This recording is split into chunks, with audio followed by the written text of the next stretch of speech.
Show me this is my phone. Show me. No. You don't have to explain nothing to her. Take the case off. That's mine. Literally didn't get it back. Are you kidding me? You feel like there's only one iPhone made in the world? No. Okay, then show me the. No, show me all my... you get a life. Over Yeah, there. no, What's on your background? You better go use find my iPhone. Go Yeah, do that. Find My iPhone is on. Can you On come that in? right No, you can't. No. I'm the manager of the hotel. I don't care. He will This is right my now. son. Hey, Didn't you see me just come downstairs out of the fucking elevator? I'm trying to help. Man. No, but you're not helping. I What am. you've been is disrespectful. No, I'm trying to settle the No. situation. My son has nothing to do with her. No. I'm trying to figure out what's but going he has on my in the phone. lobby. Then show me the proof. No, he's not leaving. Show me the proof. Are you Show me kidding the me? proof. You better get on. I need you away. Let's go, kid. I need you away. I'm sorry. Better get on.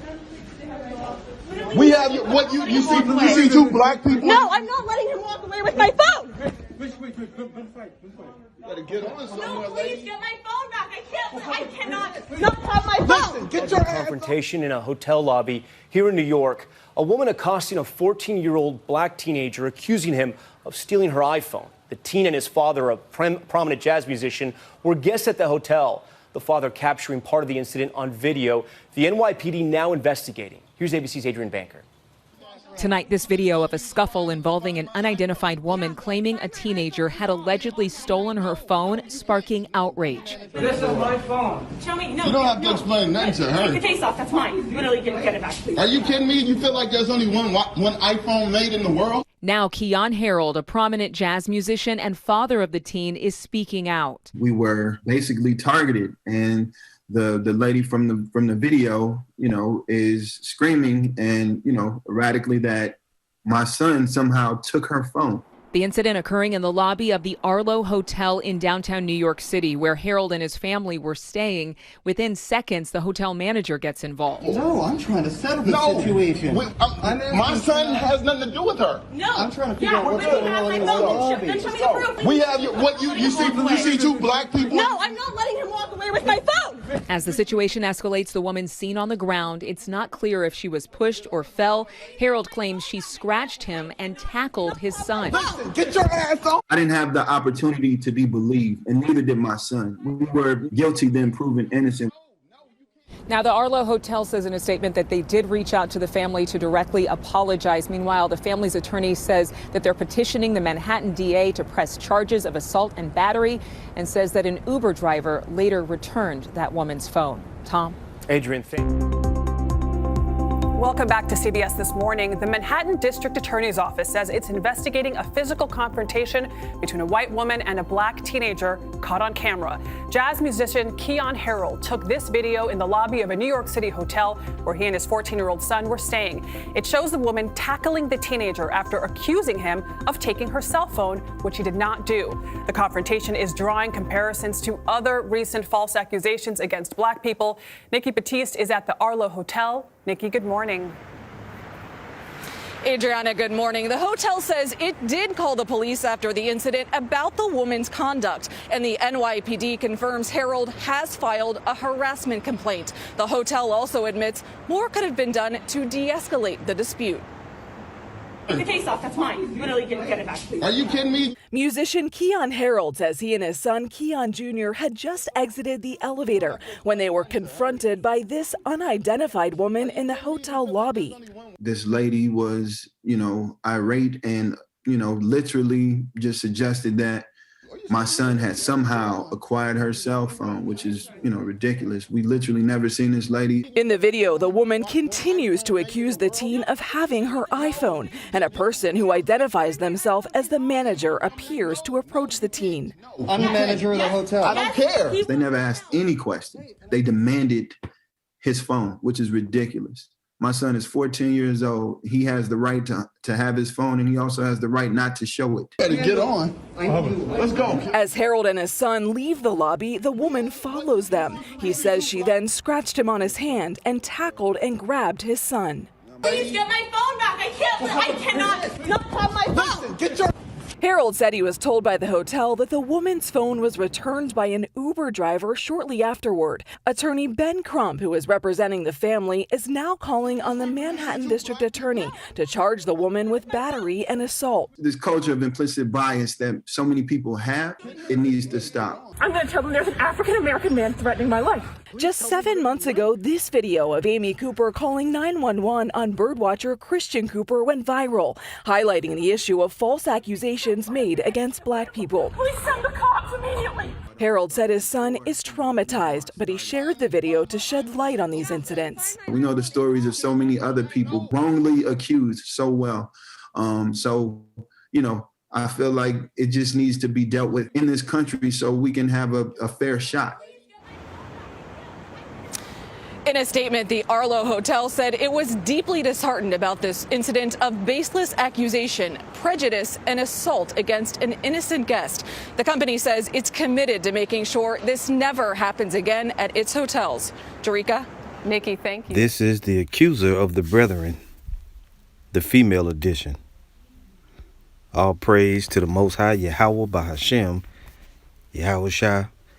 Excuse me. Double honor to the apostles and elders of Great Millstone, and shalom to the hopefully elect.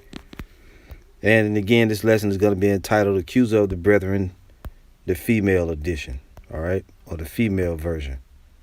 And you saw the videos, right? So Becky, this Karen, she basically used her white spiritual power, or she tried to use her white spiritual power to get Jake hemmed up. You know, the chick basically lost her phone. You heard it. We don't need to go over and over it. But this has been a problem since we've been over here in Babylon the Great. You so-called Negroes, Latinos, and Native Americans, you are Israelites. And you have been in captivity under your twin brother, your eldest brother Esau, your older brother Esau, okay? Which is the so-called white man, the Edomites. Now, so-called white women have been accusing things on so-called black men for centuries and been getting away with it. You see here in this image, the parents of Emmett Till, right? And you see Emmett Till laid out on the bed, okay? Or laid out on the table, rather. And Emmett Till, if you look at the history, he was the so-called young black man that was accused by a white lady, was supposedly whistled at her, and was put to death behind that. And the graveyards have been full. The graveyards and the prisons have been full of so-called black men, Negroes, Latinos, and Native Americans, which are Israelites, particularly so-called black men that have been accused by white women and other women falsely, and either got them killed or locked up, or both. Now, this is Revelation 12 and verse 10. And I heard a loud voice saying in heaven, now has come salvation and strength and the kingdom of our God and the power of his anointed. For the accuser of our brethren is cast down, which accused them before our God day and night. And this accuser of the brethren is none other than Esau, the so-called white man. And not just him, but also the so-called white woman, because they're Edomites together. They are the accusers of the brethren. The brethren are the Israelites, whether man or woman. Now, if you go to this word accuser, Strong's G 2723. Categareo. Categareo. Right, when you go to this word categoreo, it is, let's go to it and look at it. The Greek word categoreo, to accuse, before a judge to make an accusation of an extrajudicial accusation. You see? Here it says to be a plaintiff, i.e. to charge with some offense, accuse, object. So, you know, that's satanic, man. And as we've been bringing out, these people have been, when you look at the word categoreo, let's go back to it, Salakia. Right? Accuser, categoreo, right here. That's where you get the word categorized from. To put you in a category. And the category that they've placed you in has been in the category of, aggressive, you're thieves, you steal, you do this, you're that, you're violent, you're dangerous. And they're even doing it now, steadily trying to call us terrorists and a hate group and this and that. So we warned you in the past. Now you can see it out on the forefront. And the Most High is making these things happen for a reason. It's gone viral. And this woman now is a damn, basically a shit stain. Okay? And her name is going to come out and all of that. You know, things about it going to come out, man. More and more. And more than likely, if she got a job, she's going to lose a job. But this damn chick accused this young brother of stealing her phone. And the nerve, you know? The nerve of her. All right, so pardon that interruption. Now, as I was saying, the nerve of her. She's going to accuse him. And the whole time, your stupid ass phone was in the Uber, okay? That's where your phone was. Where you left it at. She was probably high off for opioids. You see? So the whole thing is basically over nothing. It's over her. She caused that whole thing. Now, you hear them saying it was a scuffle. Did he push her down, this and that, or whatever? Well, none of that would ever happened. Like the brother said in the video. She had like they only made one iPhone. When they stopped making iPhones and they made hers. Who does that? Who sees a person, their phone, with a phone and immediately accuses them of having their phone? I tell you who does it. One of the wicked does it. And these people are the accusers of the brethren. They're never going to change. And we told you Israelites that. You so-called Negroes out there in the world, man. These people are never going to change. They're always going to be the same. This is Ecclesiastes. This is why we tell you that you can't trust them. Because immediately, I bet you if that was a white dude, she would have never said that. She would have never accused him of having her phone. She would say, oh my gosh, I lost my phone. You know, immediately it went right to accusing this young brother. This is Ecclesiastes chapter 12 and verse 10. So you can see that the enmity is still there and you can't trust these people, man. Ecclesiastes 12 verse 10, it says, never trust thine enemy, for like as iron rusteth, so is his wickedness. Though he humble himself and go crouching, take good heed and beware of him. Now the scripture said, never trust thine enemy, for like as iron rusteth, so is his wickedness. His wickedness is stuck to him. Just because they say a few kind words, they say good morning, they ask you how your weekend was, some things never change. They were created to be the wicked. Though he humble himself and go crouching, yet take good heed and beware of him. You got to always be watching yourself around these people. And thou shalt be unto him as if thou hast wiped a looking glass. And thou shalt know that his rust hath not been altogether wiped away. Now, what did it say up here? It says, like his iron rusteth, so is his wickedness. So even if you spray some Rust-Oleum on a piece of rust, you might cover it up, but the rust is still there. No matter how nice, politically correct, and all this they try to be, they're pretending, man. Verse 12 goes on, lest set him not by thee, lest when he hath overthrown thee, he stand up in thy place. Neither let him sit at thy right hand, lest he seek to take thy seat. And thou at the last remember my words and be pricked therewith. Who will pity a charmer that is bitten with a serpent, or any such as come nigh wild beasts? So one that goeth to a sinner is defiled with him in his sins. Who will pity? Right. You hang around these people, man. You trusting them. You're looking at them as your equals and you're their equal. One day something's going to happen and you're going to find out. And you might not find out until you might not realize what's happened to you until you wake up in a pool of your own blood. Right? At any time it could jump off. And you saw the hotel manager. What did he do? He immediately, she tapped him on the shoulder and said, get that phone, or whatever she said. And he was with it. He was with it. He heard a white female, so-called, which is the Edomite. He saw an Edomite in distress, and he rushed to try to get it, get it squashed. Now, on the one hand, the dude's father could have said, you know what, show him your screensaver so she can see that it's not her phone. But on the other hand, why should he? Why should he? Just because you lost your phone, we know we ain't got your phone. What if he had done that? What do you think would have happened if he just said, well, look, lady, this is not your phone? She probably would have said, just like on the episode of Dave Chappelle, there was a skit where Dave Chappelle said, and I don't remember exactly how it happened, but there was whenever you live in a nice neighborhood, white people act like you broke into the house and set up pictures of you and your family all over the place. You see? In their minds, it's always going to be the same, man. Going on with the scripture, it says, verse 15, for a while he will abide with thee, but if thou begin to fall, he will not tarry. An enemy speaketh sweetly with his lips, but in his heart he imagineth how to throw thee into a pit. He will weep with his eyes, but if he find opportunity, he will not be satisfied with blood. And from time to time, you have those moments, right? You have those things that jump out. And this is one of them. If adversity come upon thee, thou shalt find him there first, and though he pretend to help thee, yet shall he undermine thee. He will shake his head and clap his hands and whisper much and change his countenance. You can never trust the devil, man. Bottom line. Now, King David spoke on false witnesses, and just real quick, briefly, Psalms 35, verse 11, and I believe it was King David. Let's see if it is. Yeah, Psalm of David, right? 35 and 11. False witnesses did rise up. They laid to my charge things that I knew not. You see? Now, that was dealing with something else, but of course you can use it. False witnesses did rise up against me, and they laid things in my charge that I knew not. They didn't know what was going on. You just coming from your room, coming down, and some chick going on and on about her phone. Take the case off his mind. How's it yours? She didn't even stop to think. Maybe she laid her phone down. What would he have stole it from?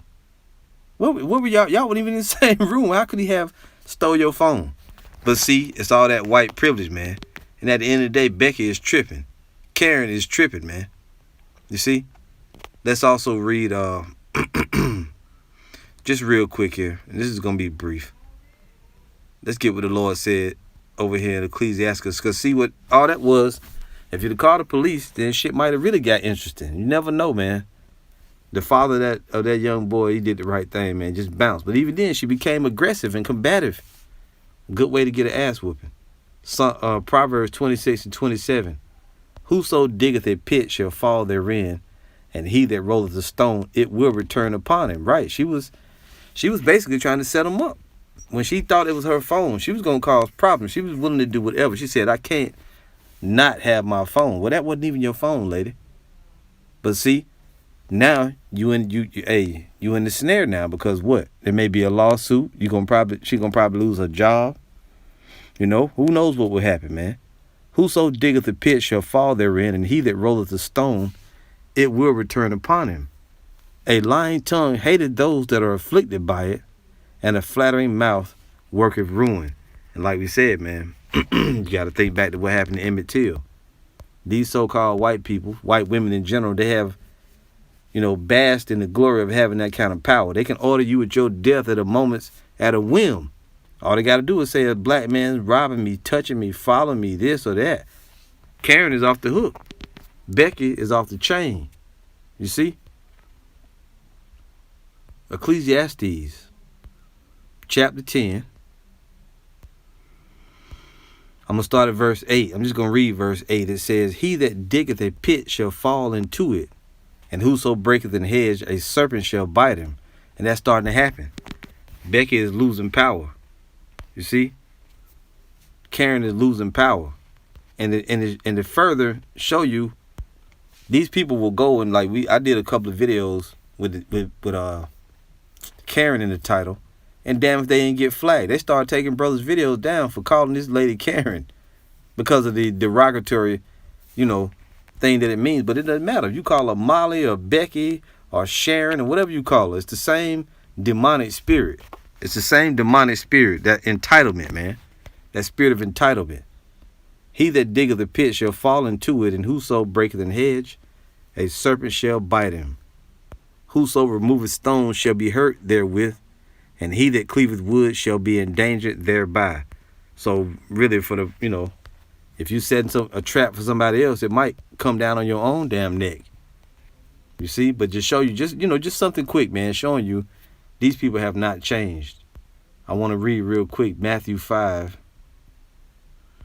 And I'll just jump ahead, verse 11. It says, blessed are ye when men shall revile you and persecute you, and shall say all manner of evil against you falsely for my sake. Now, in this particular situation, it wasn't for the gospel's sake, because this young man wasn't preaching the gospel, but it's the fact that you got that skin tone. You got that Israelite. The young brother is an Israelite, him and his dad.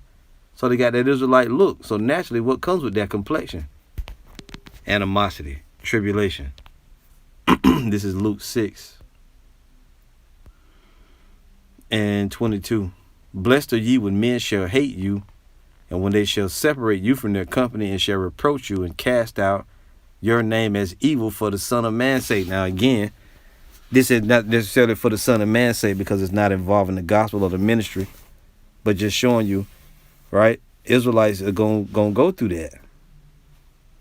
Israelites are going to go through that. Bottom line, man.